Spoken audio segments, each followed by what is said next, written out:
자, 여기 주목하세요. 시작합니다. 우리 이의행 집사님께서 기도하시고 시작하겠습니다. 고마우신 하나님 아버지, 우리를 구원해 주시고 우리를 끊임없이 인도해 주시고 사랑해 주시는 놀라운 주님의 은혜를 생각할 때 감사를 드립니다. 아멘. 오늘 이 안식일에 저희들 모여서 또 예언하신 말씀을 연구하고자 합니다. 주님, 하늘의 지혜와 명철을 주셔서 주님께서 우리에게 말씀하시고자 하시는 그 내용들을 잘 깨달아 알게 도와주시고 우리가 주님과 더불어 동행하며 주님 오시는 그날까지 승리하는 삶을 살도록 인도하여 주시옵소서. 아멘. 우리를 구원하신 예수님 이름으로 기도하옵나이다. 아멘.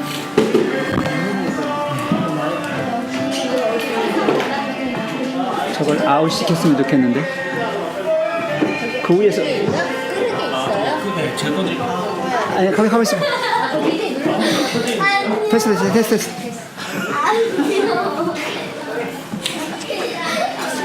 자, 우리가 지난 시간에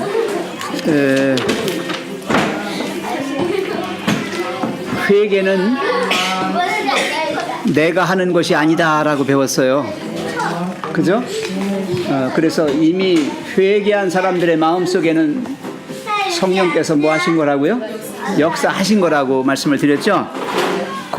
오늘은 필수 조건 그 앞에예요. 바로 그 앞에 보시면 이와 같은 회개는 우리의 힘으로 할 수 있는 영역이 아니다.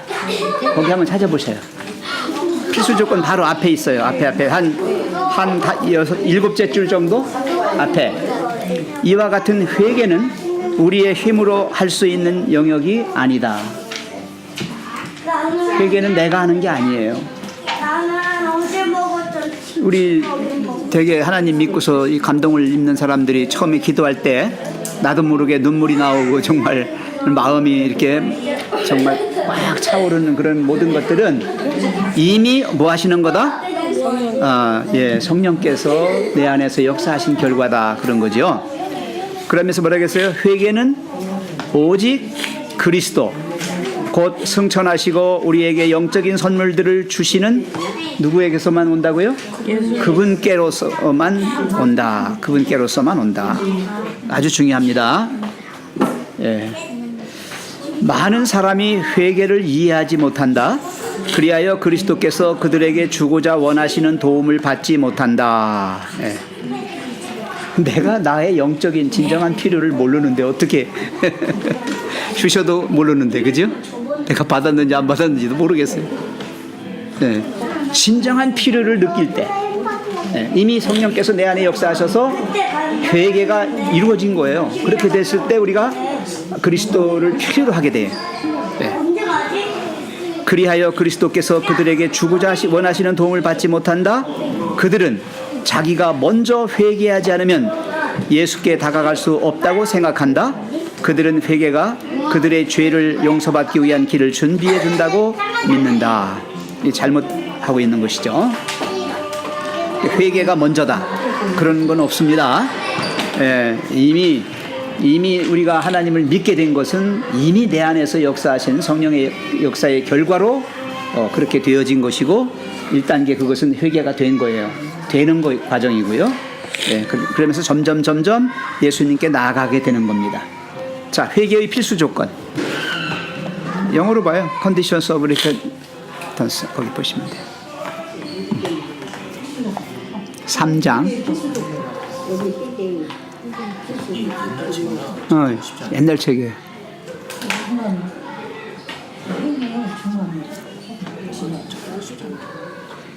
말이 틀려요. 거기에는 이런 소제목이 없어요. 이런 소제목이 없고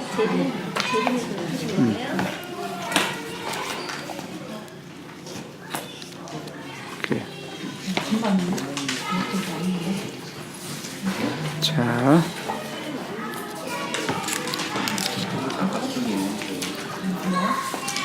아주 앞쪽이에요. 자, 오늘 회개의 필수 조건 들어가도 될까요? 네. 예. 자, 누가부터 읽을까요?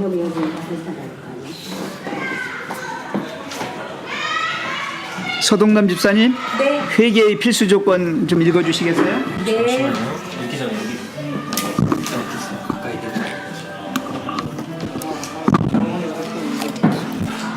회개의 필수 조건. 사람이 용서받기 전에 반드시 회개해야 한다는 것은 사실이다. 그러나 오직 자신의 죄를 진정으로 한탄할 때 비로소 구주의 필요를 느끼게 된다. 그렇다면 죄인이 예수님께 나아갈 수 있기 전에 온전히 회개를 할 때까지 기다려야만 하는가? 회개가 필수적이라고 해서 죄인이 구주께 나아가지 못하게 되겠는가? 성경은 수고하고 무거운 짐진 자들아 다 내게로 오라 내가 너희를 쉬게 하리라 라는 예수의 초청을 죄인들이 받아들이기 전에 그가 반드시 회개해야 한다고 가르치지 않는다. 그리스도의 은혜 곧 그분의 능력이 사람을 진정한 회개로 이끈다. 베드로가 예수께 대해 말했을 때 이 점을 분명히 하였다. 이스라엘에게 회개함과 제사함을 주시려고 그를 오른손으로 높이사 임금과 구주로 삼으셨느니라. 하나님의 성령께서 우리를 이끄셔서 회개하고 하나님의 용서를 받게 하신다. 네, 우선 거기까지만 먼저 볼까요?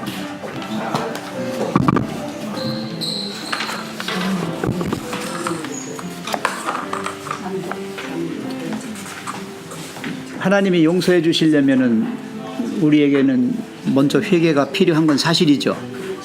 그죠? 회개 없는데 어떻게 용서가 되겠어요? 그렇다고 해서 우리가 아직 회개 못했는데 그렇게 하고 하나님께 나아갈 수가 없나요?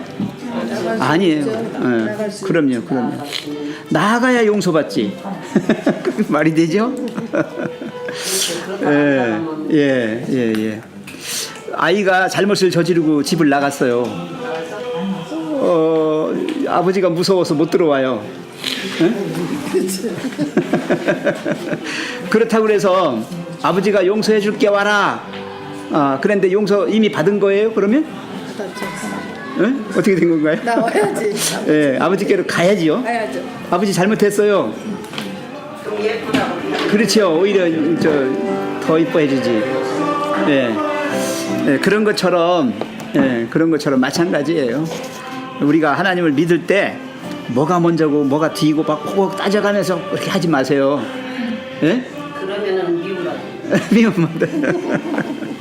잘하는데도. 예, 바리새인 돼 버려요. 잘못하면. 회개를 먼저 하고 와야 된다. 뭐 이런 거 아니잖아요. 순서상으로는 그게 먼저지겠지만 그것이 이루어지는 과정상에서는 이것이 바뀔 수도 있고요. 동시에 일어날 수도 있고요. 여러 양상이 있어요. 우리가 그런 얘기를 합니다. 침례받을 때 그러면 물의 침례가 먼저입니까? 성령의 침례가 먼저입니까? 라고 물어요. 그건 어떤 걸 먼저라고. 그 물음 자체가 조금 잘못된 거예요. 물의 침례를 받기까지는 이미 성령의 침례가 먼저 있었어요. 그래서 이루어지는 것이죠. 또 어쩌면 그걸 모르고 받았다 할지라도 물의 침례를 통해서 나중에 성령의 침례를 경험하게 되는 거예요. 그렇죠. 그러니까 꼭 어떤 게 먼저다 뭐 이렇게 구분할 필요는 없습니다. 하나님이 하시는 일은 너무나 신비하셔서 오묘하셔서 인간이 그것을 확실하게 이렇다 저렇다 정의할 수 없어요. 여기 보면 오직 자신의 죄를 진정으로 한탄할 때 뭘 필요로 한다? 예수님이 필요한 거예요. 자기가 잘못한 거에 대해서 느끼는 것은 후회라고 그랬어요. 후회. 죄책감이에요. 근데 우리가 죄책감을 가지는 순간에 누굴 바라봐야 된다고요? 예수님을 바라봐야 돼요. 그분이 필요한 거예요. 근데 죄책감에 빠져만 있으면 안 돼요. 그건 회개가 아닙니다. 거기에 눌려가지고 오히려 신앙을 떠납니다. 나중에는. 아시죠?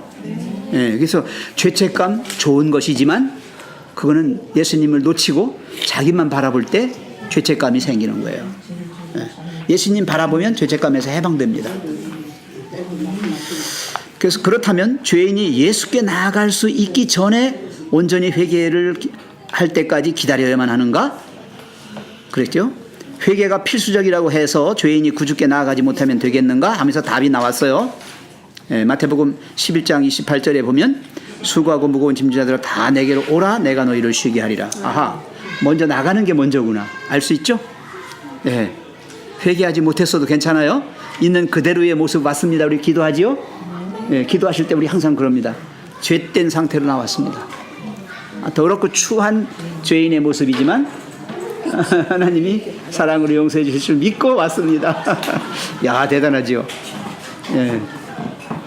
우리는 대단한 사람들이에요. 예. 성경 밑에 예수의 초청을 받아 초청을 죄인이 받아들이기 전에 그가 반드시 회개해야 한다고 가르치지 않는다.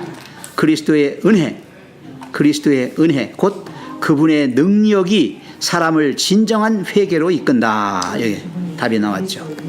예. 그러면서 베드로가 이렇게 말했어요. 이스라엘에게 회개함과 죄 사함을 주시려고 그를 오른손으로 높이사 임금과 구주로 삼으셨느니라. 여기 보시면 이 성경절에서요, 예수님이 왜 이 땅에 오셨어요? 뭐 하시려고? 이스라엘에게 회개하는 것과 죄 사함을 주시려고. 회개하는 것도 주님이 하시는 거고, 또 용서해 주시는 것도 주님이 하시는 거예요. 예. 근데 그리스도인들은 대개 어떻게 해요? 어떤 행위나 어떤 사물이나 일에 대한 것만 생각해요. 예. 예수님을 놓쳐요. 결정적인 것을 놓쳐버리는 거예요. 그 이러한 것을 해주시는 그 분을 우리가 만나야 되는 거예요. 예. 그래야 용서가 이루어집니다. 우리 이충구 집사님이 올려준 새로남 쉼터에 우리 김 장로님 네이분들 계속 요새 연재해서 올려주셨는데 거기에도 보면 이제 그런 말씀을 계속 하시는 거예요. 우리가 왜 병들었는가? 그리고 그 병에서 벗어날 수 있는 길이 뭔가? 그런 게 나오죠? 그럼 최근에 보니까 용서에 대해서 나왔더라고요. 예수님 그분을 만나면 용서가 되면서 내가 마음의 평안을 얻게 되고 그걸로 인해서 이제 우리의 몸이 정상으로 회복이 되기 시작하는 거예요. 그래서 여기 보면 이스라엘에게 회개함과 죄 사함을 주시려고 오셨어요.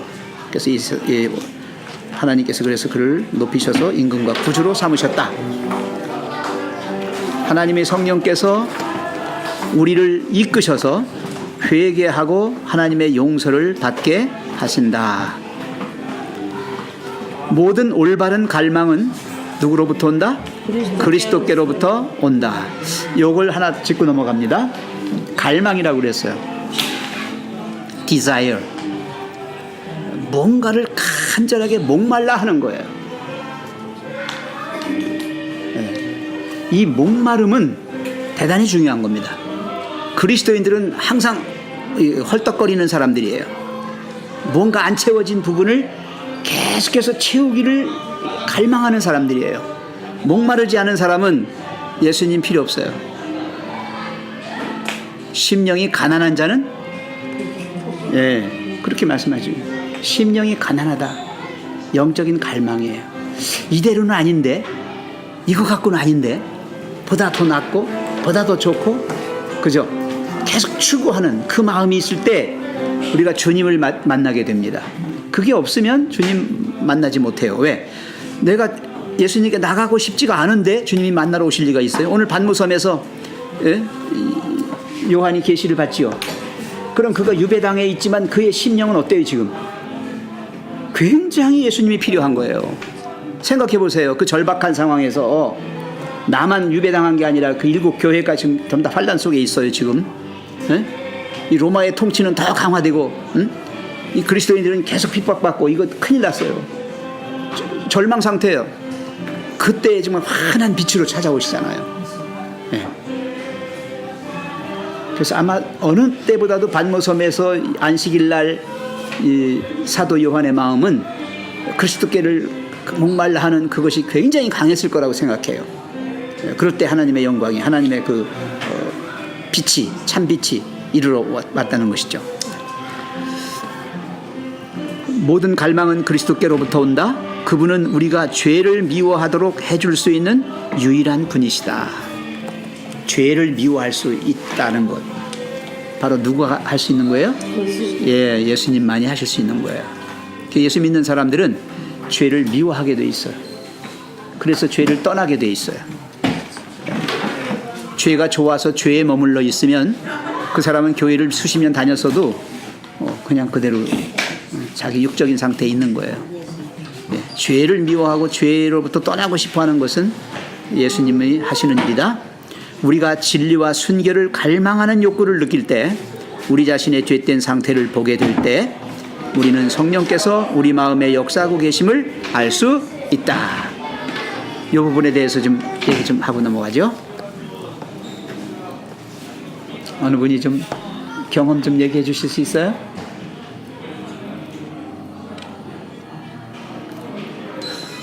오늘은 너무 조용하시네요.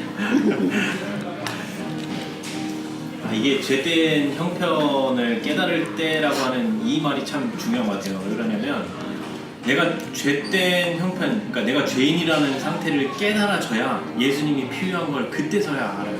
근데 우리 대부분은 이 말씀을 들을 때 우리가 죄인이라고 하면 그냥 다 동의는 해요. 아, 그렇지, 우리 죄인이지. 근데 문제는 뭐냐면 내 스스로가 진짜 내가 죄인이라는 거를 몰라요. 그러니까 동의는 하는데 진짜 내가 죄인인 상태라는 거를 내가 깨닫지 못하고 있는 상태인 거예요. 그러면서 지적으로 그냥 머릿속으로 아, 그렇지 하면서 동의는 해요.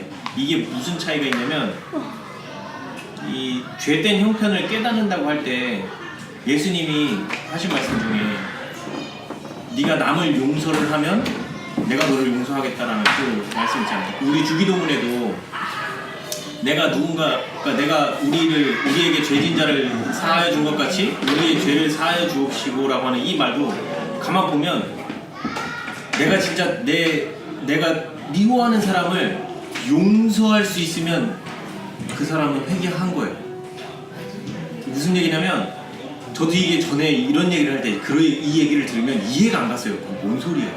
용서할 수 있는 거 아니야? 라고 했는데 그게 아니었어요.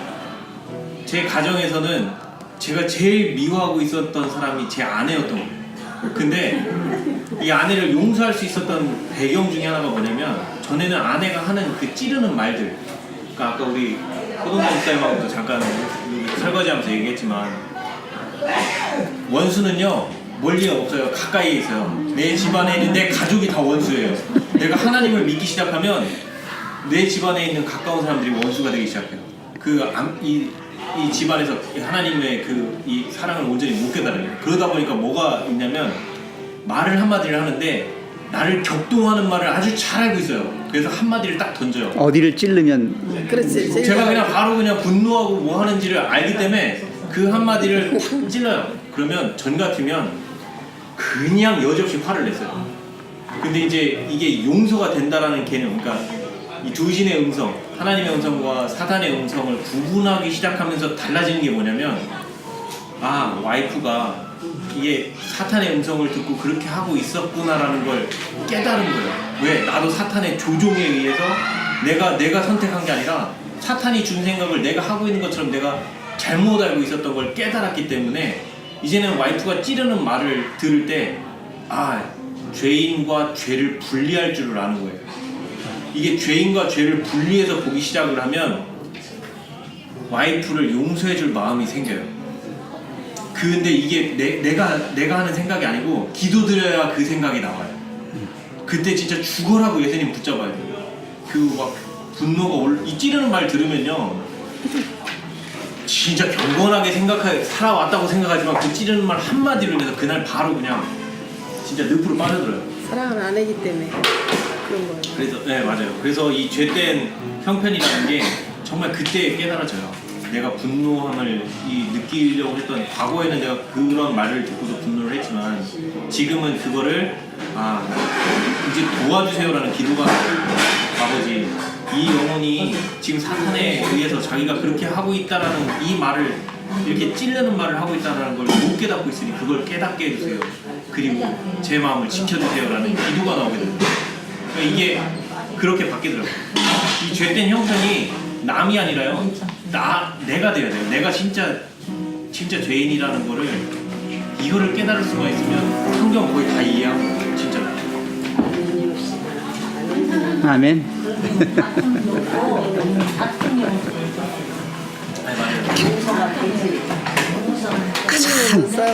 가장 가까이 있는 분한테 공격당하면 방어할 길이 없어요.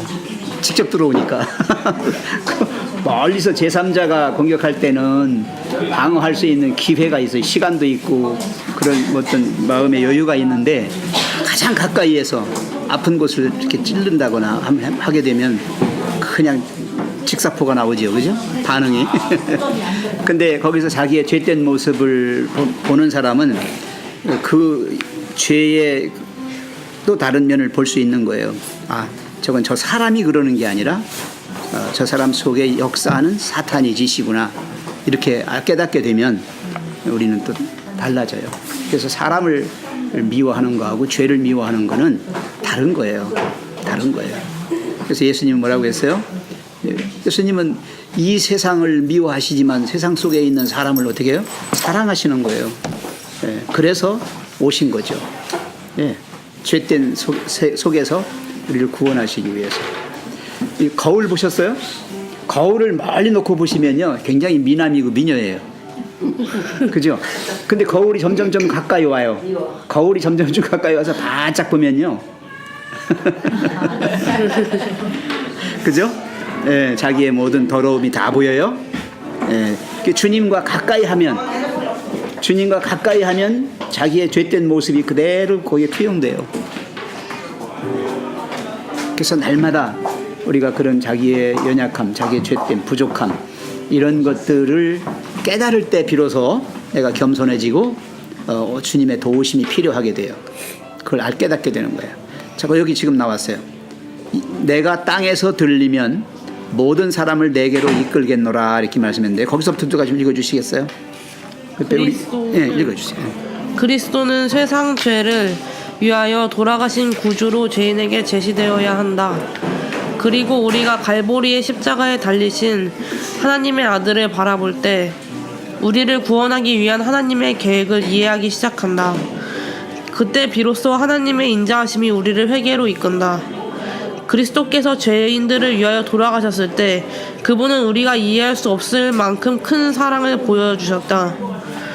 그러나 우리가 이 사랑을 보게 될 때 그 사랑이 우리 마음을 감동하고 우리 정신을 일깨워서 우리는 우리 죄에 대하여 한탄하게 된다. 때때로 죄인들은 자신의 죄된 생활을 부끄럽게 여기고 나쁜 습관을 일부 버리기도 한다. 그들은 그리스도께로 이끌고 있음을 알지 못하지만 그렇게 한다.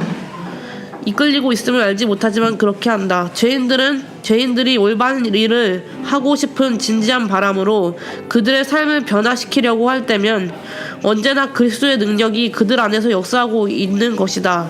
그분의 성령께서 죄인들의 마음에 영향을 끼치고 더 나은 삶을 살도록 도와주신다. 일단 거기까지만. 네, 예수님이 들리셨다. 무슨 얘기입니까? 땅에 그냥 계시면 안 돼요? 꼭 십자가 위에 있는 예수님을 바라봐야 되나요? 뭐라고 말씀하신 거예요? 내가 땅에서 들리면 모든 사람을 내게로 뭐 하겠노라? 이끌겠노라 그랬어요. 이게 무슨 말인가요?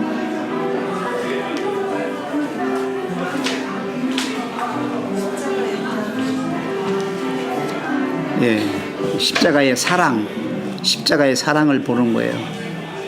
자, 불뱀에게 물린 사람들에게는 그들이 살고 싶어서 뭘 바라봐야 됐어요? 장대 위에 놋뱀을 바라봐야 됐어요. 왜 장대에다가 놋뱀을 달아놨어요? 높이 있을 때에 많은 사람이 바라볼 수 있어요. 그렇죠? 예.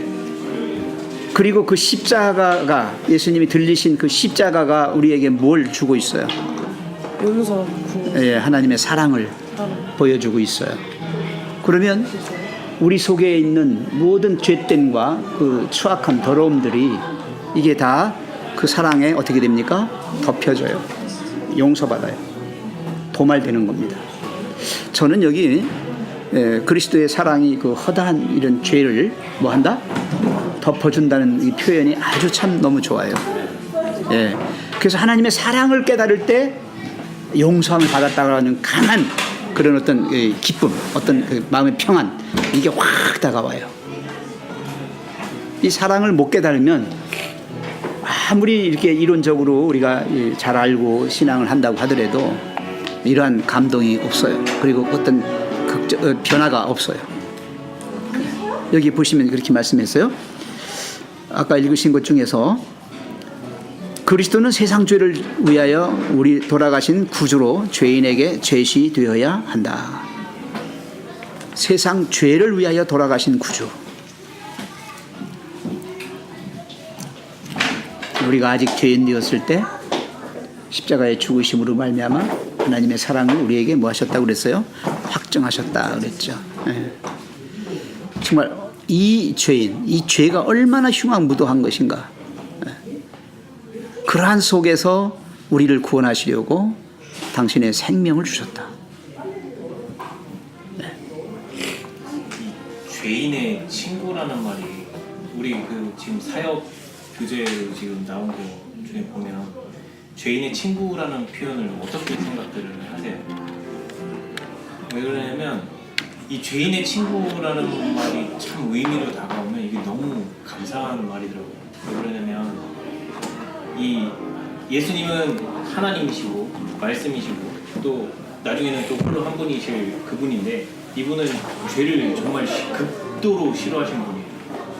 근데 죄인의 친구라는 표현이 나와요. 누가복음이든 여기저기 세리와 이런 사람들과 어울려서 식사도 하시고 밥도 먹으면서. 근데 생각을 해보시면 내가 죄인이라고 생각을 해보세요. 내가 만약에 정말 하나님이 이 세상에 딱 오면 그 영광의 빛이 내게 닿자마자 내가 불타 없어지는 그런 죄된 존재인데 예수님이 내게 어느 날 오셔서 삭개오에게 한 것처럼 내가 오늘 너희 집에 유하여야겠다 그 말씀을 하신 것처럼 나와 함께 더불어 내 마음을 얘기해 주시고 같이 밥을 먹고 이렇게 해주실 수 있는 그런 분이라는 걸 생각을 해보면 이게 감동인 거예요.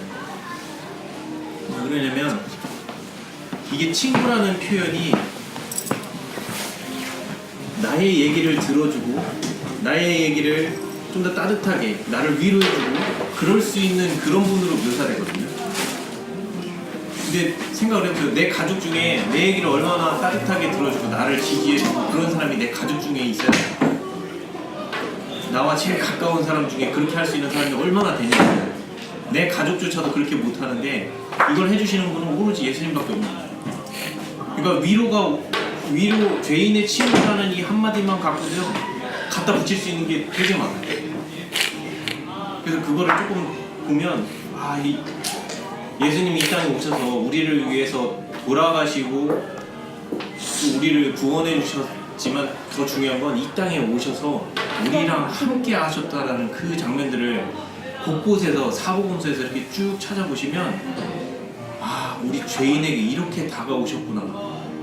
그러면 지금 우리 이 진리를 갖고 있는 이 재림인들도 어떻게 이 세상에 이 세종시에 이 사람들에게 복음을 모르는 사람들에게 어떻게 다가가야 되겠구나라는 그게 죄인의 친구라는 말이 참 저는 그렇게 적용이 되더라고요. 진정한 구원은 죄에 빠진 사람 보고 나오라고 하는 게 우리가 복음 전하는 게 아니고 직접 가서 터치해가지고 손을 잡아 이끌어 나와야 돼요. 그러려면 나도 같이 빠져야 되는 거예요. 그렇지 않아요? 예수님은 그 죄의 구렁에 같이 빠지셨어요. 그리고 죄인인 우리를 이렇게 일깨워서 잡고서 같이 나가시는 거예요. 친구죠. 예. 그래서 이 하나님의 사랑은 그런 사랑이다. 왜? 육신이 되셔서 말씀이 육신이 되어 우리와 함께 거하셨다. 같이 사는 거예요. 같이 손잡은 거예요. 친구한 거예요. 친구 먹자고 오신 거라요. 그래가지고 우리가 같이 가자는 거죠. 예. 그 다음에 함께 섞이셨다 그랬어요. 그죠? 예, 섞였다. 예. 우리가 죄인들을 정죄하고 나는 죄하고는 싫으니까 너하고도 멀리 할 거야. 그게 아니고 죄는 미워하지만 그 영혼을 너무 사랑한 나머지 그 죄인과 함께 죽겠다는 거죠. 이게 진정한 친구의 의미다. 예수님의 들리신 십자가의 사랑은 바로 그런 사랑이라는 거예요. 예. 그러게 아니면 우리에게 그런 어떤 큰 감동, 어떤 능력을 주실 수가 없어요. 그래서 십자가의 능력은 단순한 그냥 능력이 아니고 하나님의 엄청난 사랑이 그것이 어마어마한 것으로 나에게 다가올 때 그게 능력이 돼요. 저도 그런 생각을 좀 해보는데 예수님께서 오실 때 이렇게 왕으로 오시지 아니하시고 아주 비천한 구유에서부터 출생하셔서 또 어린아이 유년기를 지나면서 또 동료 어린아이들과 물론 소꿉장난도 하고 여러 가지 장난을 하면서 이렇게 어렸을 때를 자랐겠지요. 우리가 자세히는 모르지만 그렇지만 그 어린 시절을 또 동료 그 어린아이들과 같이 자라시면서 또 성인이 되셔서 아버지가 하시는 그 목수일을 하시면서 얼마나 우리하고 친근하게 동떨어지지 않게 우리와 섞이셨는지 그런 생각을 할 때 하나님의 그 놀라운 지혜와 사랑을 우리가 좀 더 깨달을 수 있지 않을까 생각을 합니다. 그래서 예수님은 의인을 부르러 온 것이 아니라 죄인을 부르러 왔다는 이야기는 바로 우리와 함께 하시려고 오신 거기 때문에 저는 그래서 설교 가운데서도요 제가 이 베들레헴 탄생을 그렇게 설교합니다. 얼마나 낮은 데로 오셨으면 방도 아닌 가축의 우리에서 탄생하시겠는가? 인간이 더 이상 낮아질 곳이 있겠는가? 없지요. 출생부터가. 그리고 지금 말씀하셨듯이 성장해서 이 33년 반 동안을 생애하신 전 생애가 인간이 살아가는 삶의 모든 자리에서 있어야 될 과정을 다 거치신 거야. 이보다 더 가까이 와 계신 분이 누가 있겠어요? 아까 얘기했듯이 가족 중에도 없는데 정말 하나님의 사랑은 이와 같이 아주 죽을 수밖에 없는 죄인들이지만 친구가 되셔서 그들을 구원하기 위해서 목숨을까지 주신 거죠. 친구를 위하여 목숨을 주시는 그보다 더 큰 사랑이 어디 있겠는가. 그래서 이렇게 보면 그리스도께서 죄인들을 위해 돌아가셨을 때 그분은 우리가 이해할 수 없을 만큼 큰 사랑을 보여주셨다. 그러나 우리가 이 사랑을 보게 될 때 그 사랑이 우리 마음을 뭐하고? 감동시킨다는 거예요. 우리 정신을 뭐하고? 일깨워줘서 우리는 우리 죄에 대하여 한탄하게 된다. 내가 더 이상 죄를 질 수가 없어. 내가 더 이상 죄된 상태에 머물러서는 안 돼. 이런 생각들이 나오게 된단 말이죠. 때때로 죄인들은 자신의 죄된 생활을 부끄럽게 여기고 나쁜 습관을 일부 버리기도 한다. 이게 이런 사람들 있죠. 하나님 필요 없어요. 내 힘으로 할 수 있어요. 할 수 있어요. 저도 하려고 부단히 애를 썼어요. 근데 실패했어요. 안 되더라고요. 죄인은 죄 자체를 즐기기 때문에 죄에서 빠져나온다고 하는 것은 지극히 어려워요. 제가 거듭 말씀드리지만 저 그런 거 얘기 좋아해요. 구더기가 똥통을 싫어하겠습니까? 그게 밥인데. 안 그래요? 자꾸 구더기를 거기서 떼어놔봐요. 여기서 떼면 도로 가요. 그래요. 그 죄인은 아무리 죄를 씻으려고 하고 의로워지려고 해도 조금은 할 수 있어요. 의지를 가지고. 그러나 되지 않는 거예요. 여기 나왔지 않습니까? 나쁜 습관을 일부 버리기도 한다. 그들은 그리스도께로 이끌리고 있음을 알지 못하지만 그렇게 한다. 그 순간은 바로 뭐다? 하나님이 역사하시는 순간이라는 거예요.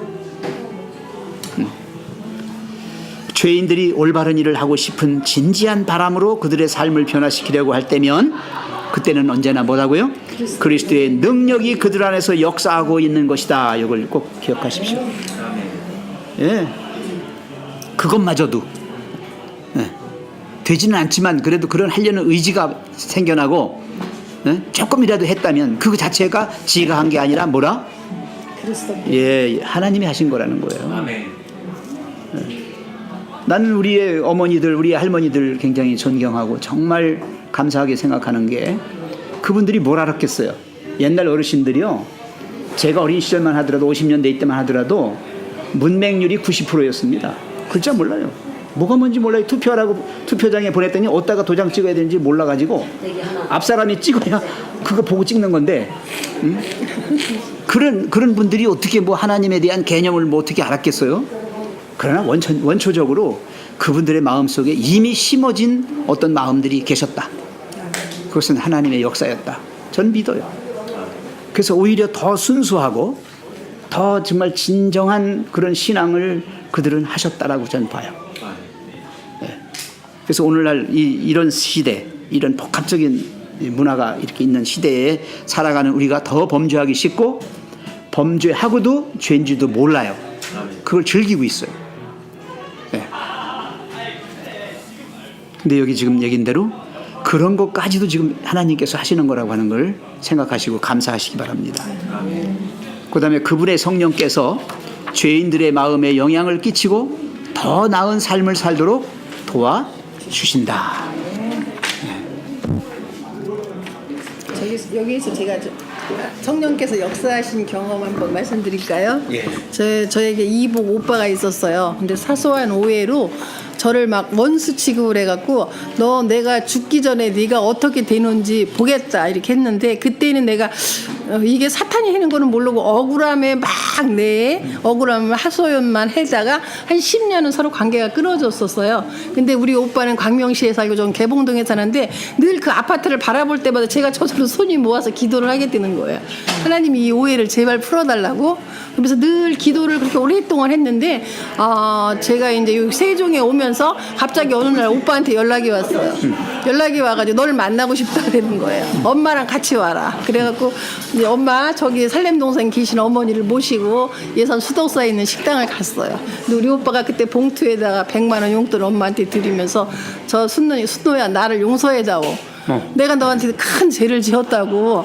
이게 누구야 서로 관계도 없고 10년 동안 아무것도 없는데 이건 전적으로 하나님께서 역사하신 거라고요. 저희 기도를 들어주셔서 그래서 관계가 회복되면서 오빠 유국교회에 소개해줘서 거기 이제 교회를 다니시게 된 거예요. 근데 나중에 건강검진을 통해서 대장암 말기 판정을 받게 돼요, 오빠가.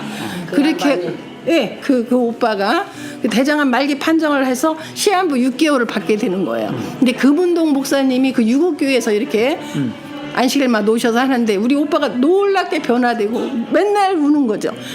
안식일만 울면서 회개하고 하면서 마지막에 처절하게 내 몸이 정말 더 이상 어떻게 할 수 없게 되었을 때 이제 눈물 흘면서 회개하고 침례를 받았어요. 저 침례탕에 들어갈 때 간신히 들어가서 부부가 받게 되고 우리 엄마는 모르고 축하한다 그랬더니 우리 올케가 전화통을 집어 던지면서 이게 축하할 일이냐. 그래서 이게 사단의 역사구나. 또 침례를 못 받게 하면 어떻게 했는데 끌려서 가긴 갔어요. 우리 오빠는 받는다래고 언니는 안 받는다는데 같이 가서 두 분이 침례를 받고 오빠는 그렇게 하고선 돌아가셨어요. 너무나 기쁜 표정에 하나님을 받아들여서 그렇게 돌아가셨고 언니는 지금 이제 유국교회를 가는 거예요. 그때 그 축하가 무엇의 의미인지 이제 깨닫는 거죠. 영원한 생명으로 이끄시는 거에 대한 감사. 그래서 하나님이 역사하실 때는 사람이 생각한 것보다 더 크게 역사하신다는 거. 그래서 우리가 좀 누구 섭섭한 사람 있으면 그 사람을 위해서 기도하는 거. 문제는 기도를 계속 했잖아. 그게 성령이 준 거죠, 저한테. 하라고. 제가 할 수 없는 거. 이게 믿지만. 네. 제가 그 새로남 쉼터 거를 계속 밴드에다 올려드리잖아요. 근데 그 쉼터 그 유튜브에 가서 새로남 쉼터를 검색하면 더 많은 몇 년치의 영상이 있어요. 근데 들어가서 쭉 보다 보면 그 급속도로 회복된 분들의 간증들이 이렇게 쭉쭉쭉 있거든요. 그 몇 개를 이렇게 골라서 보시면 이게 우리가 얼마나 남을 미워하고 내 가족을 미워하고 미워해서 생기는 것 중에 그 하나가 뭐냐면 질병인 거예요. 질병. 왜 그거를 이제는 이해가 가는 게 그분들의 이 역사를 보면요, 암이요 며칠 만에 슥 사라지기 시작하면서 나중에는 완치가 돼요. 암뿐만이 아니라 뭐 별 희한한 병도 있어요. 뭐 그냥 막 먹지를 못하고 막 빼빼 말라가는데 이 사람이 마음이 확 바뀌더니만 그게 막 몇 주 만에 달라지는 거예요. 그러고 나서 거기에 영상을 보면 그 간증 영상의 비포, 그러니까 그 옥이 막 와가지고 비참했던 그 상태에서의 모습과 그 다음에 달라지고 난 이후에 그 모습들이 간증으로 이렇게 거기에 올려주세요. 그것만 봐도 문제는 뭐냐면 내가 병이 있다라고 하면 먼저는 누구 잘못이냐면요, 내 잘못인 거예요. 내가 누군가를 자꾸 미워하고 있으면 이 마음속에 이 분노가 가실 길이 없어요. 분노를 계속 내 안에 가지고 있으면 가지고 있을수록 내 안에 있는 이 몸에 있는 이 생체 기능들이요, 정말 신기하게도 분노한 그 기분에 따라서 얘네들이 파괴되기 시작하는 거예요. 이게 그러니까 곳곳에 여기저기에 이 과학적으로 좀 증빙된 부분도 있고 증명되지는 않았지만 그렇게 믿을 수 있는 증거들이 꽤 많이 있어요. 그래서 대표적인 게 세로남 쉼터 같은 경우 보면 급속도로 회복된 분들이 꽤 있어요. 암에 걸렸음에도 불구하고. 근데 이런 것들이 음식만 먹는다고 단순히 무조건 건강해질 수 있다, 그렇지 않아요. 음식만으로는 우리 모든 걸 다 해결할 수 없다라는 게 알겠더라고요. 그래서 가장 먼저는 용서할 수 있는 이 마음을 품으려면 먼저는 죄와 죄인을 분리해서 볼 수 있는 이 눈을 떠야 돼요. 내가 이 사람을 볼 때 나를 분노를 일으키게 하는 이 사람이 나에게 분노를 일으키게 하지만 전에는 그 사람을 미워했지만 이제는 그 사람을 미워할 게 아니라 사단에게 조종당하고 있는 그 모습을 보면 오히려 이 사람이 불쌍한 거예요.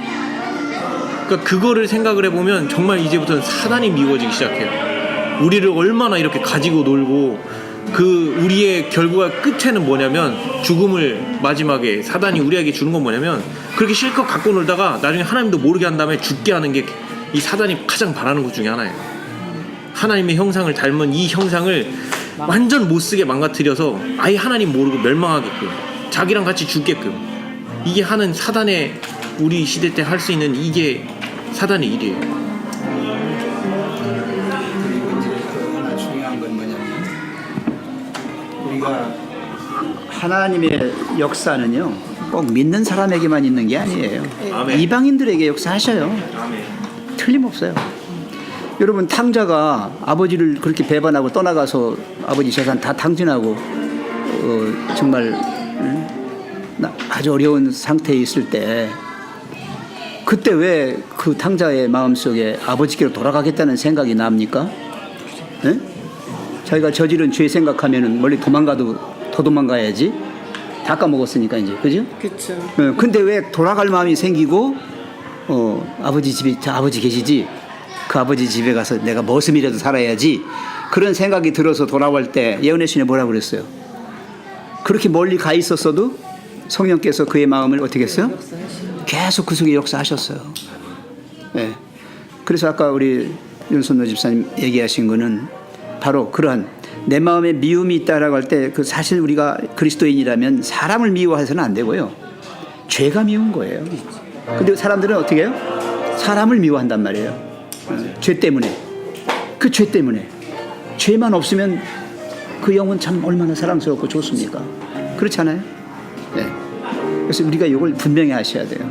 나의 죄를 깨닫는 자가 그 죄의 흉악성, 그 죄의 엄청난 것, 그 마침내는 죽음으로 이끄는 그 흉악성을 깨달을 때 우리가 더 예수님을 놓치지 않고 예수님께로 나아가게 되는 것이죠.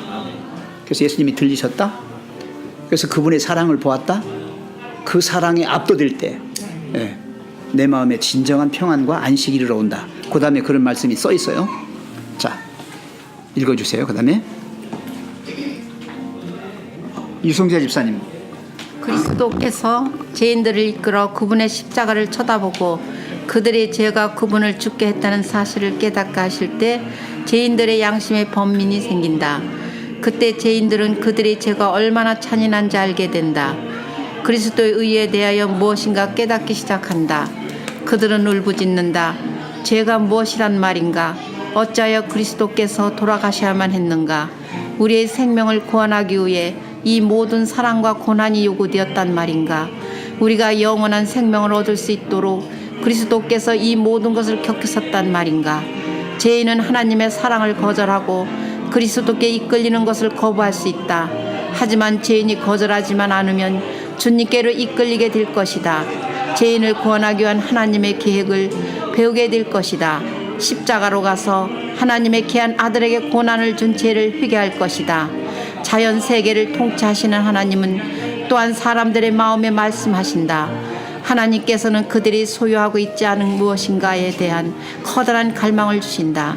세상의 사물은 그 갈망을 충족시킬 수 없다. 하나님께서는 사람들이 그리스도의 은혜와 거룩함의 기쁨을 발견하도록 그들에게 말씀하신다. 오직 이로써 평안과 안식이 이르러 올 것이다. 네, 거기까지. 자, 거기 말씀들 중에서 이렇게 각자 개인들에게 이렇게 깨달음이 있으신 거 있으면 말씀하시고요.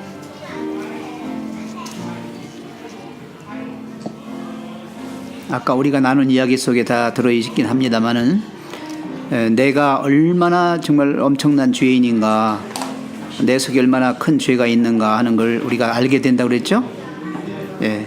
그래서 예수님의 의에 대하여 무엇인가 깨닫기 시작한다. 요 단계예요.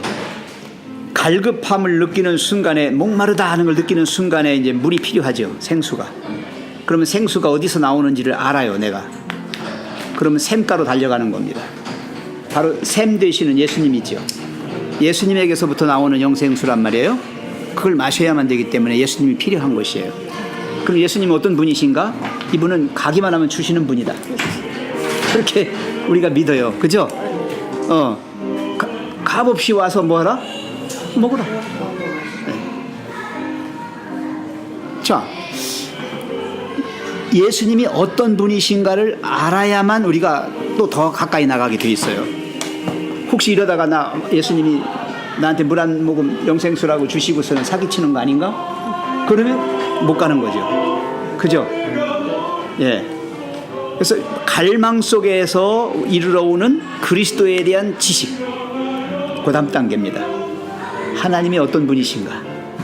아까 우리 선교사가 설교한 말씀 중에도 있지 않습니까? 하나님이 말씀하신 거를 그대로 액면 그대로 믿었다면 그 여인은 예수님한테서 떠나가야 돼요. 그죠? 근데 예수님이 그런 말씀 하셨지만 나는 잃어버린 이스라엘 사람들을 구원하러 왔지 너희 같은 개 같은 사람들에게는 아니다라고 했는데 그걸 액면 그대로 받았어요? 아니요. 말씀하신 누굴 믿어요? 그 예수님을 믿기 때문에 예수님이 입에서 말씀을 그렇게 하셨지만 그걸 문자대로 믿으면 안 되잖아요. 그런 분이 네. 그런 분이 아니라는 걸 알기 때문에 오히려 더 마음속에서 갈망이 더 크게 일어난 거예요. 그걸 반어법이라고 그래요. 네. 사실 예수님이 그렇게 말씀하고 싶어서 하셨겠어요? 그 여인의 마음속에 그런 큰 믿음이 있는 걸 아시고 그렇게 하신 거란 말이에요. 얼마나 멋있어요. 우리가 과정에서 생활했을 때 상대가 말을 했을 때 그게 아니라 아까 말씀하신 대로 그게 아니라는 저 사람은 그런 마음이 없다. 이렇게 역으로 좀 생각해서 이해를 했으면 좋겠어요. 그거 알면 진짜 그거에 대해서 하나 좀 드리는 말이 뭐가 있냐면 이게 그러니까 내가 죄인이었을 때는 그 말들이 어떻게 들리냐면요. 다 나를 공격하는 말로 들려요. 근데 이게 죄인과 제가 분리되기 시작하잖아요. 그러면 이걸 걸러듣기 시작을 해요. 근데 이게 뭐가 무슨 차이가 있냐면 왜 신약 성경에서 그 베드로가 그러니까 예수님이 내가 죽어야 하리라 이 말을 했을 때 베드로가 그러시면 안 됩니다 하라고 앞으로 나섰을 때 바로 예수님이 사단아 물러가라 너는 나를 넘어지게 하는 자가 하면서 그 말씀을 하시잖아요.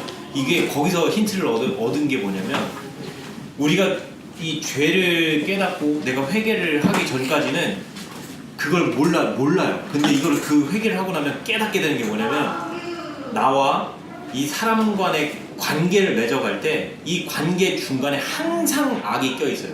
그러니까 항상 사단이 역사를 해서 이 사람의 본 일을 그러니까 본 진심을 왜곡시켜서 나한테 이 왜곡되게 들리게 만들어요. 그래서 이게 대표적인 게임 중에 그런 게임이 있어요. 저쪽 끝에서 어느 분한테 말을 내가 어떤 속담 구조를 가르쳐줘요. 그리고 이거를 한 20명을 거쳐서 저 앞 사람에게 전달을 시킨다고 해보세요. 나중에 여기서는 콩 심은 데 콩 나고 팥 심은 데 팥 난다 그러면 여기서는 갑자기 뭐 된장 공장 공장장 뭐 이상한 소리 나와요. 왜 그러냐면 사람마다요 자기가 듣고 싶은 대로 들어요. 근데 문제는 뭐냐면 그 중간에 사단이 껴있어요. 그래서 이걸 항상 왜곡되게 듣게 만들어요. 내 마음에 나는 그거를 그렇게 듣고 싶은 마음이 안 생기게끔 즉 무슨 얘기냐면 우리는 늘 사단의 음성 듣는 데만 열심히 들어왔기 때문에 하나님의 음성을 들어본 적이 없는 거예요. 그러니까 양심에 따라서 제대로 살아본 적이 없다 보니까 내가 생각하고자 하는 생각이 이게 내 생각이 아니고 사단이 주는 생각인데 그걸 오해하고 그 사단이 주는 생각을 받아들이기 때문에 문제는 사단이 왜곡시켜 놓으면 그 생각이 왜곡돼서 나한테 들어올 수밖에 없는 거예요.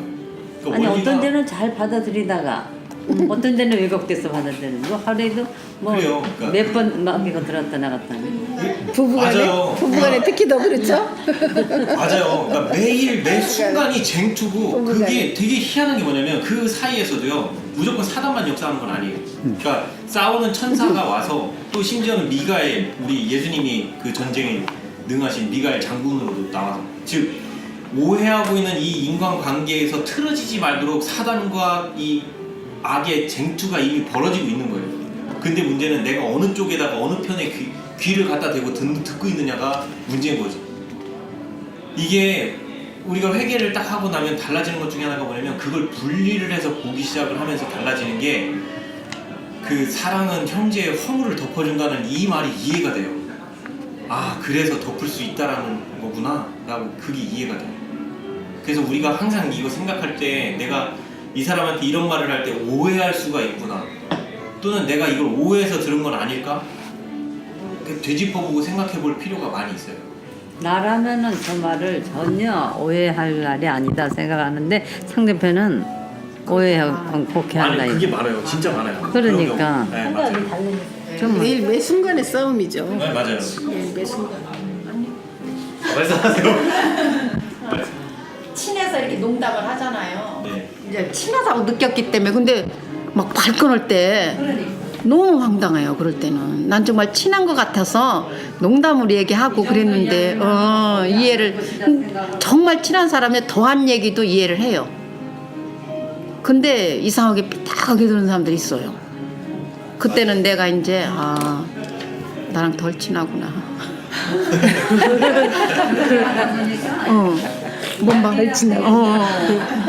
이야기를 아예 말을 안 하고 사는 게 차라리 말을 안 하는 게 좋겠다. 이게 그러니까 이 말을 안 하고 살 수는 없잖아요. 사람이니까. 근데 이게 말을 할 아니 10마디 했다면 이제 한 반으로 줄여야지. 그러니까 말을 하면 공격적인 말이 거꾸로 나는 그럴 의사가 없는데 이런 경우 많아요. 그러니까 저하고 집사람하고 관계에서도 그런 일이 미일비재한 거예요. 나는 의도로 그렇게 한 게 아닌데 그러니까. 그쪽에서는 이미 그렇게 듣고 있는 거예요. 근데 이거를 어느 날부터는 이게 그렇구나. 이 사람과 나 사이의 관계를 틀기 위해서 그러니까 사단은 항상 떨어지게 만들어요. 이별이라는 단어도 항상 사단의 단어고 떨어지게 만들고 하나님으로부터 멀어지게 만들고 즉 관계가 벌어지게 만들고 화합이 아니라 떨어지게 만들고 불화가 있게 만들고 이게 다 사단이 역사하는 거라고 생각을 해보면 이 사람과 그러니까 예를 들어 목사님과 나와의 관계 여기 계신 다른 분들과의 관계도 이 중간에서 항상 그런 역할을 하게끔 오해되게 들리게 만들고 또 오해될 수 있는 말들을 내뱉게 만들고 이게 늘 벌어질 수 있는 일이에요. 근데 이게 문제가 뭐냐면 우리는 이거를 그렇게 왜곡돼서 이렇게 이 사람의 본심을 이해하고 싶으나 내가 그거를 본심을 들을 수 있는 귀를 어디다 갖다 대고서 지금 듣고 있느냐가 중요한 거예요. 근데 내가 귀를 사단이 하는 음성에 갖다 대고 들으면 다 오해해서 들리고 들었는데 기분 나쁘고 또 욱해서 말을 하고 싶고 이럴 수밖에 없어요. 그러니까 이게 이제 조금 더 지나면 이제 누군가는 자꾸 그런 얘기를 해도 또는 말수가 줄어들기도 하고 그렇게 돼가지 않을까 싶어요. 나는 이게 중요한 부분이 있는 것 같은데요. 지금 이충구 집사님은 다 이 그리스도와 함께하는 내가 다른 사람을 어떻게 바라보느냐에 그런 논점으로 계속 하고 있잖아요. 근데 우리가 기존의 그리스도인이라고 하면서 나의 언어의 방법은 어떤지 내가 저 사람한테 어떻게 얘기하고 있는지도 되게 중요하거든요. 안 믿는 남편이 믿는 아내한테 가장 실망하는 것이 이렇게 우리의 그 법으로 그죠? 그리스도의 법으로 대화를 할 때 가장 싫어하고 나가 떨어지더라고요. 네, 맞아요. 그렇게 해서 기도해 여보 기도해 그런 말을 제일 싫어하고 우리 믿음의 눈으로 바라보자 하는 거에 더 역정을 내더라고요. 그래서 우리가 그리스도인이라면 어떻게 상대방에게 다가가서 잘 말할 수 있을까 우리 목사님이 좀 말씀해 주시죠. 네, 아까 같은 말인데도 어떤 데는 좋게 받아들이는데 같은 말인데 어떤 데는 곡해를 한다고. 장로님도 그래요? 예외가 어디 있겠어요. 뭐 그 정도의 차이는 있지만 지금 뭐 가정에서의 모든 삶, 대인 관계에서의 모든 것들이 많죠. 그래서 저도 이제 그런 걸 가르치는 사람이지만 그냥 받아들이다가 어떤 데는 곡해를 해가지고 아주 역정을 해요. 믿는 사람 길이 좋다는데 안 믿는 사람 마음의 상. 아까 이제 말씀하셨듯이 이제 예수님이 죄인과 섞이러 오셨잖아요. 죄인의 친구로 와서 사셨었거든요. 그렇다면 우리도 마찬가지일 것 같아요. 안 믿는 사람들과의 대화에서도 꼭 나 위주의 대화로만 끌어나갈 필요는 없어요. 기도하라든가 뭐 성경을 보라든가 뭐 나가 같이 교회 가자라든가 뭐 이런 식으로 하면 그건 좋은 얘기지만 좋은 얘기예요. 살리려는 거니까. 근데 좋은 얘기지만 그걸 받아들이는 사람 입장에서는 그걸 정말 알러지 반응을 일으킬 수 있어요. 그럴 때 정말 내가 그렇게 하고도 참 기가 막힌 거죠. 근데 예수님이 죄인의 친구가 되셨다는 걸 생각해 보면 그러면 또 같이 넘어지는 것도 괜찮아요. 그건 참 지금은 같이 넘어지는 거. 난 그래요. 난 같이 넘어져도 괜찮다고 생각해요. 정말 그 사람이 알러지 반응을 보이고 정말 싫다고 막 치를 떨을 때는 나도 같이 그 사람이 치를 떠는 그게 뭔가를 그 아픔과 그 어떤 것들을 같이 느껴보는 거예요. 같이 그래 그럼 나도 교회 안 갈래 그럼 같이 그냥 이렇게 해버리면 왜 안 가? 그렇죠, 맞아요. 이렇게 또 나가거든요. 그러니까 거기서 예수님이 진짜예요. 또 몇 달 동안 그 진정성을 알면 그 시점에 그게 이제 가짜가 아니고요. 진정입니다. 내가 진짜 남편을 위하고 내가 아내를 위해서 나 하나 그걸 못 받고 당신 갈 수 있다면 같이 죽자. 같이 합시다. 이래버리면 감동 먹어요. 이 영혼을 구원하기 위해서 그렇게 해서 돌아온 사람들 많아요. 제가 목회하면서 내 주변에 안 믿는 남편들 수십 년 동안 기도해가지고 마침내 끌고 나온 사람들 얘기 들어보면 그 방법이 주요했어요. 그렇지 어렵죠. 같이 빠졌었어, 이렇게. 내가 못하지. 내가 허용을 안 하는 거지. 제 집사님 같으면 하겠어? 못하지. 그렇게 그러니까 저 한번 빠졌. 진정성을 가지고 우리 남편이 너무 막 반대. 신정성을 가지고 진짜 나도 안 가서 그럼 나도 죄인처럼 한번 살아보자고 안 가서 이렇게 나중에 우리 남편이 손을 들고 빨리 교회 가라고 같이 끌고 나왔을 거예요 아마. 예. 빨리 가라고. 그게 성공한 사람들이 많아. 의외로 많아요. 지금 다니잖아 우리 남편한테. 지금 교회다는. 죄에 대한 이 우리 남편 교회 함께 다녀요. 예. 근데 이상하게 나는 따라올 때는 진짜 공감 이만큼 사랑하는구나. 그러니까 그게 무슨 소리냐면 저 사람이 저런 행위를 하는 것은 나를 미워해서 정말 사랑하기 때문에 저렇게 하는 거구나. 이런 진정성이 보여져야만 그게 감동이 오는 거예요. 그렇지 않고서 그냥 그렇게 하라고 해서 그렇게 하는 게 아니에요. 그리고 행위만 그렇게 하면 안 되고 정말로 예수님의 정신으로 그래서 대화도 마찬가지일 거예요.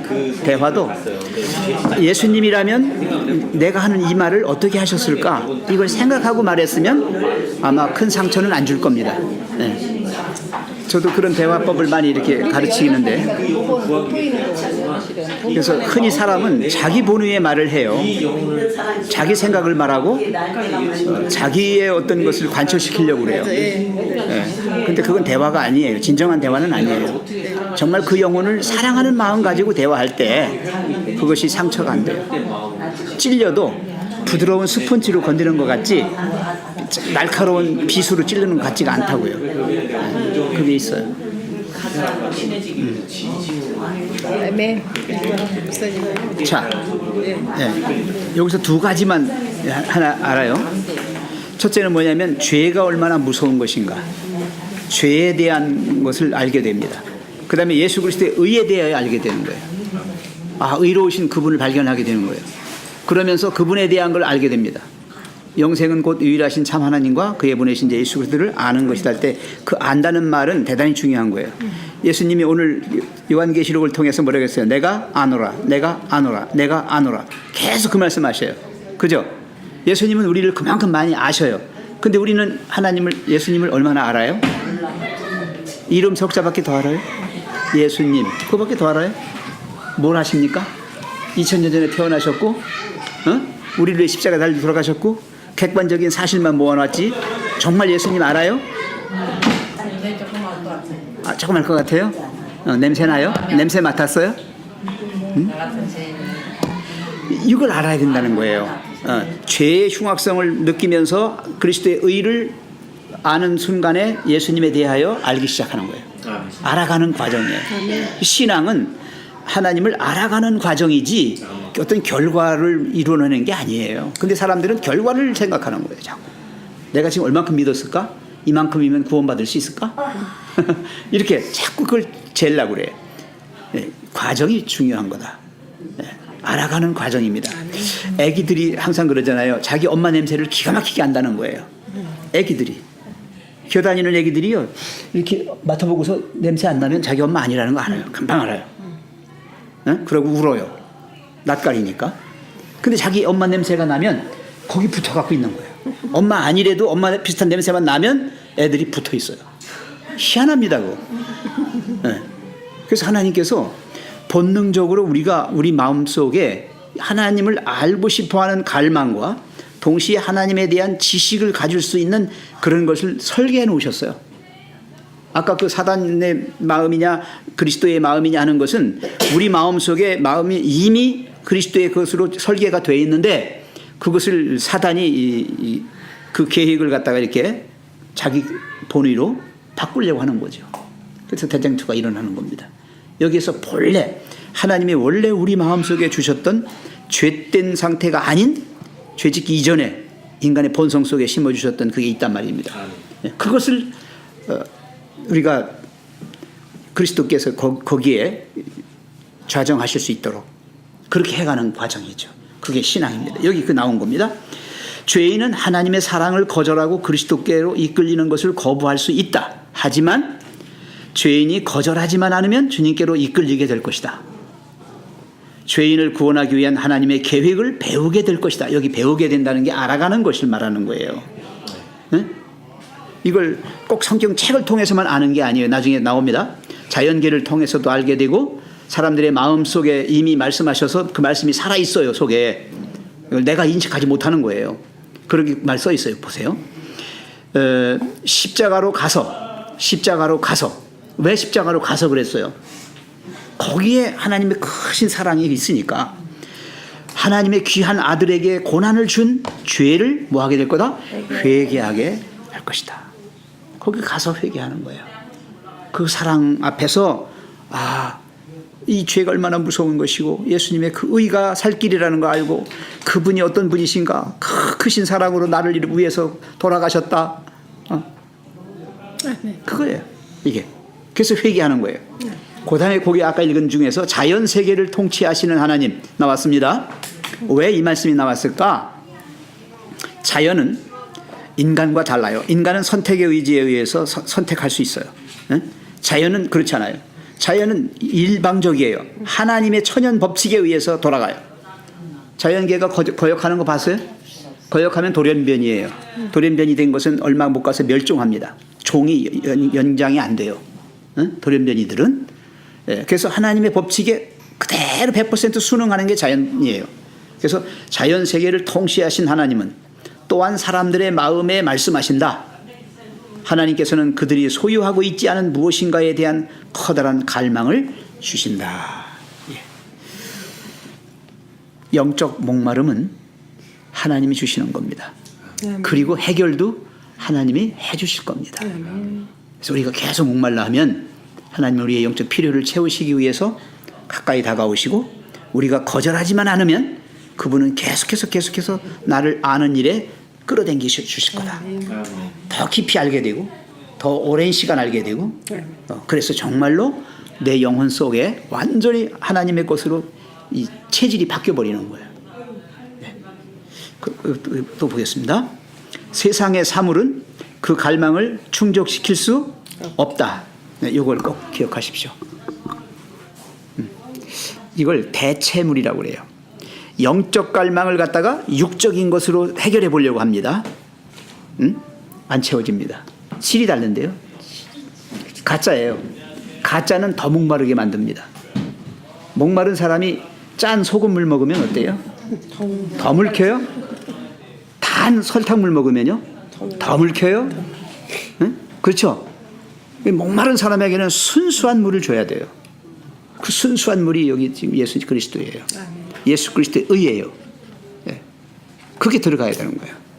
그러니 다른 걸로 채우려고 아무리 애를 써도 우리는 해결할 수가 없어요. 세상의 사물은 그 갈망을 충족할 수 없다. 하나님께서는 사람들이 그리스도의 은혜와 거룩함의 기쁨을 발견하도록 그들에게 말씀하신다. 오직 이로써 평안과 안식이 이르러올 것이다. 아멘. 아, 너무 감사합니다. 우리가 맛보는 안식일의 이 안식은 눈곱만큼도 안 돼요. 진정한 안식이 우리 앞에 있습니다. 저는 그걸 참안식이라고 그래요. 참안식은 우리가 완전히 이제 구원이 종결되어서 정말 주님과 함께 그렇게 살 때 참안식이 올 거예요. 그 맛을 지금 안식일 날에 주님 전에 와서 주님과 만남으로 조금이라도 맛보게 하시려고 주님이 이렇게 천국 가는 징검다리로 안식일을 주시고 또 이 성전을 주셔서 우리 성도들이 함께 모여서 성도들 간에만이라도 좀 천국을 맛보라고 그렇게 하시는 거예요. 아멘. 여기 그리스도의 은혜와 거룩함의 기쁨. 그래서 성도들에게 가장 소중한 그 어떤 영적인 결실들은 여기 나오는 기쁨이나 평안이나 안식이에요.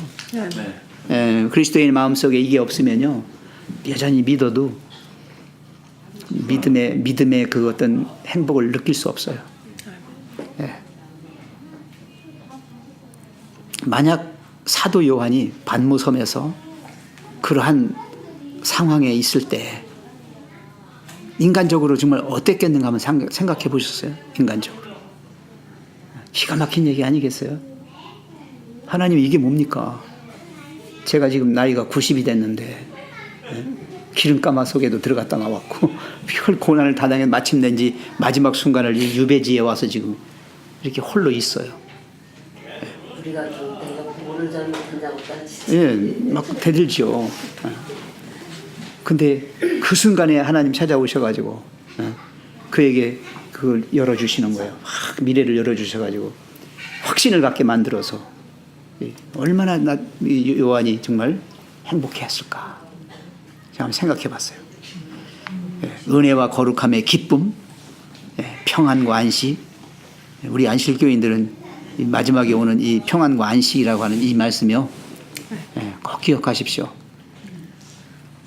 이 세상에 6일 동안 세상과의 싸움 속에서 지치고 힘들고 피곤할 때 안식일로 숨는 거야. 예?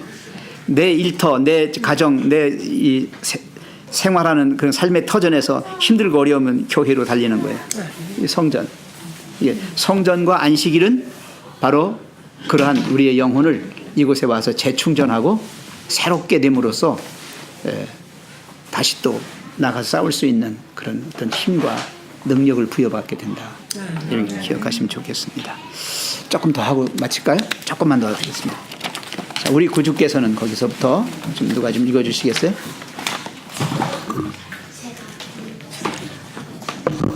우리 구주께서는 언제나 사람들의 마음을 세상적 쾌락에서 떠나 그리스도께서 주신 놀라운 축복으로 이끌고자 하신다. 많은 사람들이 행복을 찾고자 세속적 쾌락으로 돌아간다.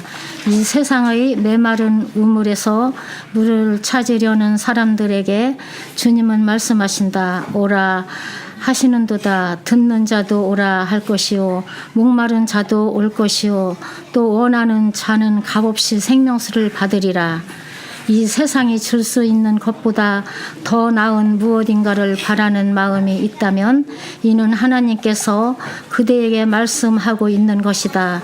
하나님께서 희귀의 선물을 달라고 구하라.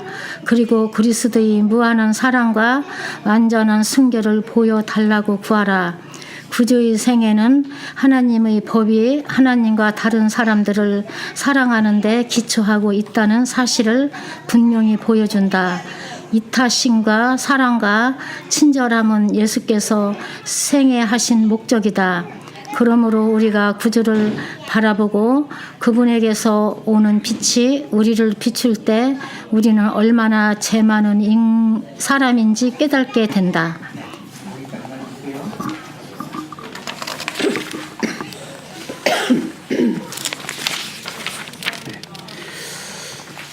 세상이 주는 삶의 기쁨에서 떠나서 이제는 더 크고 더 좋은 그런 놀라운 축복으로 우리를 이끌으시려고 하나님께서 그렇게 우리를 계속 목마르게 하시는 거예요. 그래서 저는 그렇게 말합니다. 세상이 주는 이 순수하지 못한 이 오염되고 이 잡탕이 섞인 그 물로는 우리의 영혼의 갈증을 채울 수 없다. 그렇기 때문에 정말 생명수를 찾아야 되는데 여기 말씀하셨듯이 오라, 듣는 자도 오라, 목마른 자도 오라, 그죠? 원하는 자 오라, 값없이 생명수 받아라, 이렇게 합니다. 세상이 줄 수 있는 것보다 더 나은 무엇인가를 바라는 마음이 있다면 이는 하나님께서 그대에게 말씀하고 있는 것이다. 꼭 깨달으셔야 합니다. 그냥 현실에 만족하며 사시면 또 괜찮아요, 세상. 살만해요, 집사님. 아니야? 벌써 체질이 바뀌어서 안 맞아. 체질이 바뀌어서 그래요. 근데 세상의 쾌락은요, 집사님, 세상의 쾌락은 정말 좋은 거예요. 아니 구더기가 똥을 더러워합니까? 맛있는데? 그게 자기 생명인데? 예, 세상 사람들은 그렇다니까요. 그러니까 우리도 그런 사람들이에요, 사실은. 거기서 몸부림치고 있지만 사실은 유 집사님도 마찬가지라고. 나의 본성 속에도 있어요. 그게 왜 없겠어요? 예, 정말 나도 이 세상 호의호식하면서 멋있게 살고 싶어요. 응? 아니 그렇게 하고 싶은 욕구가 있어요. 없는 게 아니지요. 예, 있습니다. 있는데 그것이 어떻게 극복되는가? 그리고 그것이 정말 만족을 주는가? 라고 물었을 때 저는 노라고 얘기하지요. 왜? 아니까. 아니까. 예, 죄가 얼마나 무섭고 더럽고 치사하고 정말 그런 건지. 그러면 죄된 세상은 말할 것도 없는 거야. 이건 구덩이니까. 이건 구덩이에요. 이건 수렁이고 정말 흑암이거든요. 그럼 그 속에서 아무리 빛나봐야 반짝하다가 마는 건데 아무 소용없어요. 그 과정 공부에서 그 일곱 촛대 그걸 금촛대로 그렇죠. 금촛대. 근데 금촛대라는 건 우리가 얼마나 정말 달리 보여야 되는 거야. 하나님께서 그 일곱 교회를 그때 금촛대 같은 그런 비유를 했을 때는 얼마나 사랑하고 함께한다는 거기서 공감을 느꼈어요. 아셔야 될 것은 뭐냐면 옛날에 제사 지낼 때 제사 제대는 제기들이 뭘로 만들어졌어요? 노쇠죠, 노쇠. 근데 그 노쇠를 갖다가 이게 집에서 가정주부들이 얼마나 반들반들하게 닦았습니까? 기억나십니까? 바짝바짝한데 금보다 아름다워요. 정말로 금보다 아름답습니다. 순금을 놓고 노 닦은 거 놓으면 노이 훨씬 더 예뻐요. 맞죠? 그러면 성전에 있었던 그 촛대, 금촛대를 제사장들이 그걸 반짝반짝하게 닦아놔야 돼요. 이건 누구 건데? 하나님 성전에 있는 기물이란 말이에요. 그러니까 최대한 반들거리게 닦아놓는 거예요. 그 금촛대란 말이에요. 지금 얘기하셨듯이 우리 한 사람 한 사람의 하나님 백성들이 그분에게는 금촛대인 거예요. 금촛대예요. 너무 소중한 존재들이에요. 네, 그렇기 때문에 한순간도 더럽히지 않도록 지켜주시려는 건데 우리가 뒹굴지만 않으면 세상과 타협하고 세상 속에서 취해 있지만 않으면 우리는 항상 하나님이 이끌어 주시고 그래서 정말 그렇게 빛나는 정말 소중한 존재로 만들어 갈 거라는 거죠. 그래서 세상을 살아도요, 돈을 많이 벌고 출세를 하고 정말 사람들 앞에 떵떵거리고 살아도요, 그리스도인들의 마음속에는 여전히 허전함이 있을 겁니다. 아마 더 클 겁니다. 더 클 거예요. 왜? 아니까. 차라리 모르면 정말로 같이 뒹굴면 뭐 살판 나겠죠. 그러나 이미 우리는 다 알고 있어요. 그 끝이 어떻게 된다는 것까지 알고 있어요. 과정도 다 알고 있고. 그래서 그걸로는 해결되지 않는다는 게 여기 지금 말씀에 써 있는 겁니다. 세상에 그런 대체물로는 영적 갈증을 채울 수 없다라고 하는 것입니다.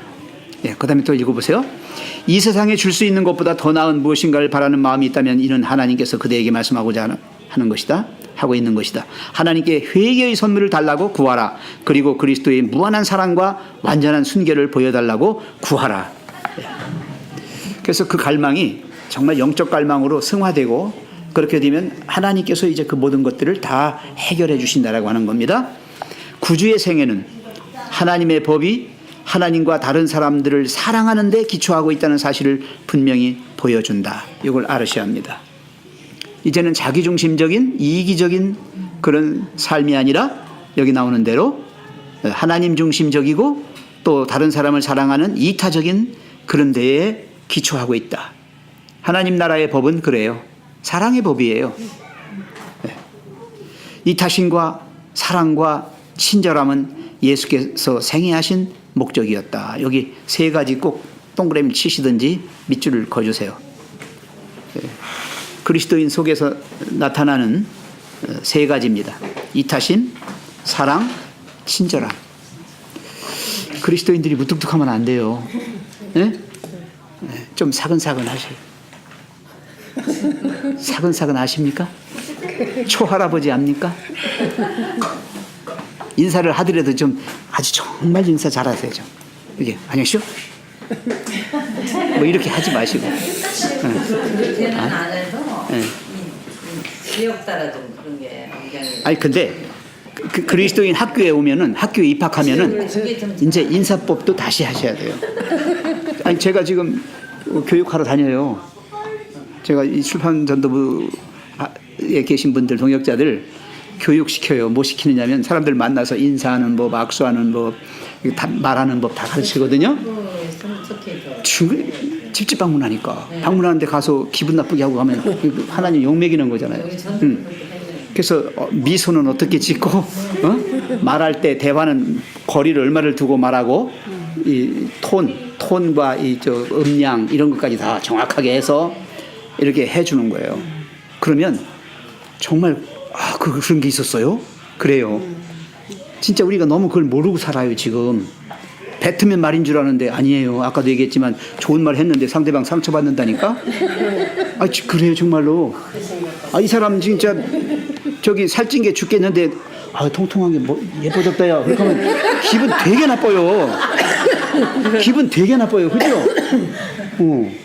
어이 참 나 이 속도 모르고 그냥 나한테 그런 말 한다고. 그래요. 이 빼짝 마른 사람한테 가가지고 너 왜 이렇게 아프리카 난민처럼 뭐 아무것도 못 먹었냐? 삐쩍 말라가지고 이렇게 비린내 난다야. 이래버리면 암만 말랐어도 기분 되게 나쁩니다. 그죠? 남의 얘기하는 거 싫죠. 네, 싫어요. 네, 그래서 우리가 여기 친절하다는 거, 말도 친절하게 할 뿐만 아니라 태도가 친절해야 돼요. 태도가. 저 사람 보면 항상 친절한 사람이야. 이런 느낌이 와야 되는 거예요. 맞아요. 악수를 하는데 이등 그냥 저쪽에 있어봐요. 뭐 하는 거예요? 악수를 하면서 하는데 눈은 또 저쪽에. 이건 가시가 그런 아니에요. 실수를 많이 하세요. 많이 하죠. 나도 모르게 하죠. 모르게 해요. 모르게. 예, 여기서 이런 걸 가르쳐야 돼요. 그리스도인 학교에서의 인사법. 응? 예, 특히 안식일 날 이렇게 성전에 모였을 때 우리 성도들끼리도 정말 어떤 말을 어떻게 해야 저 사람이 행복하고 마음에 진정한 기쁨을 느낄까. 이제 그런 걸 자꾸 생각하면서 하셔야 돼요. 그게 나오는 거예요. 여기 보세요. 다시 한번요. 이타심이나 사랑이나 친절함은 예수께서 생애하신 목적이라고 그랬어요. 이걸 가르쳐 주시려고 예수님이 우리가 사신 거예요. 안 사셔도 돼요. 말로만 가르쳐줘도 되는데 생애로 보여주신 거죠. 꼭 기억하십시오. 그러므로 우리가 구주를 바라보고 그분에게서 오는 빛이 우리를 비출 때 우리는 얼마나 죄 많은 사람인지 깨닫게 된다. 예수님의 이타적인 이타심, 남을 위해서, 그죠? 그 다음에 그분이 우리에게 베풀어 주신 사랑, 그리고 친절함. 예수님이 얼마나 친절하셨으면 어린애들이 그냥 예수님 무덤 타고 막 놀았을까? 그렇죠. 그죠? 눈빛에서. 네, 그림에 보면 예수님 주위에 애들이 많이 모이잖아요. 왜 모일까? 좋아서. 좋아서 만만해서 예, 만만하게 보는 게 좋은 거예요. 이충구 집사님 나하고 만 먹어도 괜찮아. 아니 진짜요. 이게 벽이 허물어지면 정말 소중한 사람이라고 하는 생각이 들면 그게 없어져요. 그 벽이 없어져요. 그냥 좋은 거예요. 근데 그렇지 않은 안 해? 아유, 그랬다가 또 날 우습게 안 하고 또. 그러니까 그게 문제예요. 내가 잘해도 날 진짜 우습게 안 해. 이렇게. 네, 그렇게. 근데 그게 서운함까지도 없어야 되는데 그런 서운함이 없어야 되는데. 그게 없어야 돼. 네, 없어요. 그래서 본심을 아니까 저 사람이 속으로 정말 나를 사랑하는구나. 이걸 알면은 어떤 말을 해도 그렇죠. 근데 진짜 충고 저 사람이 저걸 고쳐야 돼 말하면 기분 나쁘잖아요.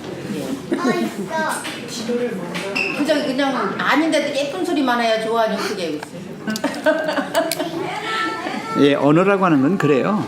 항상 상대방이 들어서 기분 좋고 살맛 나고 좋은 소리만 하시는 게 좋아요. 예, 언어는 그래요. 사랑한다면 사랑이 목이 소리가 없는데 좋잖아요. 그렇죠. 그렇잖아요. 예. 자, 뭐 더 하실 말씀 있어요? 오늘 여기 쭉 배우신 것 중에서 이렇게 첫째는 예수님의 필요를 느껴야 된다는 거예요. 갈망이 있어야 된다. 그리고 죄가 얼마나 무섭고 예수님의 의가 얼마나 필요한가에 대한 그런 것들을 알아야 된다고 하는 거예요. 이걸 그리스도에 대한 지식이라고 그래요. 알아가는 거다. 알아가는 거예요. 예. 그래야 이제 깨닫게 되고 하나님 앞에 진짜 손들고 굴복합니다. 이제 하나님 마음대로 하십시오. 다 맡겼습니다. 여기서 마무리 하시고. 얘기하시죠. 저 한 말씀 좀 드리게 이 성경을 이제 지금 이렇게 쭉 말씀을 듣고 하다가 보면서 느낀 건데요. 이게 성경 말씀을 보는 목적을 이렇게도 바라볼 수 있지 않을까라는 생각이 들어요. 왜냐면 사람이 사람의 생각으로 사람을 대하는 법에서 하나님이 사람을 어떻게 대하시는지를 보고 배워가는 그 과정이지 않을까라는 생각이 들어요. 그러니까 사람은 사람을 대할 때 정말 사람으로서밖에 대하지를 못해요. 우리는 우리의 그 죄된 그대로밖에 못 대하는데 하나님이 사람을 대하는 방식은 너무 사람에게 대하는 방식과 너무 다르다라는 거예요. 그거를 배울 수 있고 하는 그 과정이 이 성경 말씀이고 또 그런 법을 배웠을 때 이 세상에서 이 사람을 칭찬하지 않은 사람이 없다라는 거예요. 그렇게 귀한 것들을 배우고 있는 게 우리가 지금 말씀을 배우고 있는 거 아닐까 그런 생각이 듭니다. 그래요. 오늘 시간 많이 흘렀는데요. 감사합니다. 이렇게 또 열심히들 해주셔서 고맙고요. 이런 시간들을 계속 가지시는 게 유익합니다. 예, 그냥 쓸데없는 얘기를 하시는 것보다 이렇게 예언의 신을 통해서 우리에게 주시는 하나님의 그 모든 말씀들을 잘 생각하면서 우리의 삶을 조금씩 이렇게 그리스도께로 가까이 끌어갈 수 있도록 감사합니다. 기도하고 마치겠습니다.